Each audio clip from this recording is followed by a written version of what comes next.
Ayan. Ito po, mangangaral pa po ako ulit. 1 Corinto chapter 10 verse 13. Walang tukso na dumating sa inyo na hindi pangkaraniwan sa tao.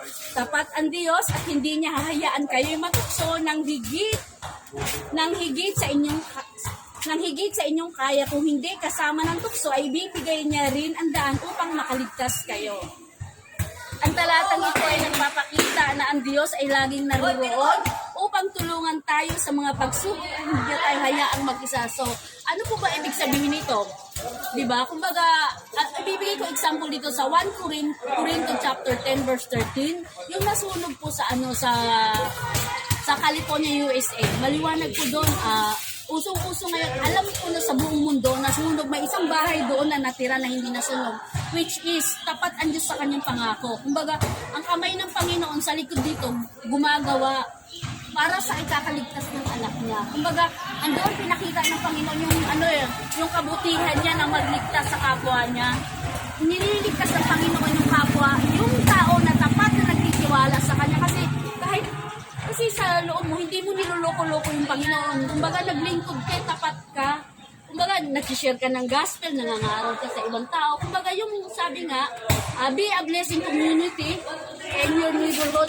Kailangan din po mag-share tayo ng blessing sa gospel. Hindi lang po sa sarili natin. Hindi lang po dapat tayong nakaalam ng blessing ng Panginoon. Hindi po ibig sabihin pag-blessing pera. Hindi po, kumbaga, magandang balita ng Panginoon. Katulad po ito sa 1 Corinto chapter 10 verse 13.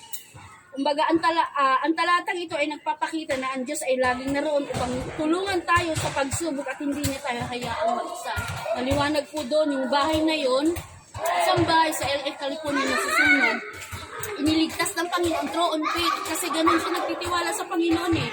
Kumbaga, yung pagtitiwala niya, hindi niya biniro-biro yung Diyos na yung pagtitiwala niya, nagpipray siya. Kumbaga, yung salita ng Panginoon, isinasapamuhay. Hindi lang niya hinahayaan na ganun lang. Tapos, and then, may nangyari nga bago nag-umpisa po yung sunog sa LA, California, naganap muna yung award, si Nikki. Kumbaga, inano nila yung Diyos eh. Binastos nila yung Panginoon. Ang sabi nila, yung lugar nila, zero godless. Kumbaga, sa lugar nila, walang Panginoon. So, wala man lang isang sumaway, nagtawanan pa. After 2 days later nangyari, January 8 nasunog. So what happened? Nakita nyo?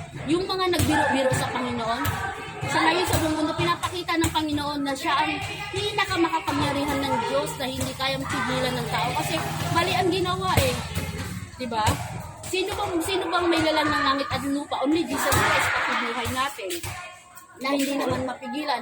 Kaya nga dito sa 1 Corinto chapter 10 verse 13, sabi rito, ang talatang ito ay nagpapakita na ang Diyos ay laging naroon upang tulungan tayo sa mga pagsubok at hindi niya tayo hayaan mag-isa. Gagawa yung Panginoon para ilabas tayo sa mga pagsubok na kumbaga katulad ng struggle na nasunog sa LA, California. Anong ginawa ng Panginoon? Pinoprotektahan niya. Nakita niyo? Ganon ang Panginoon. Ipapakita niya yung blessing, ang grace niya sa'yo kung ikaw ay tapat na sumusunod sa Panginoon. Yun nga, kaya nga sa buong mundo pinag-uusapan yung tao na yun eh. Kasi nga, hindi siya niligtas yung sarili niya. Niligtas siya sa pamamagitan ng pananampalataya niya sa Panginoon. Tamang relasyon niya kasi nagtiwala siya eh.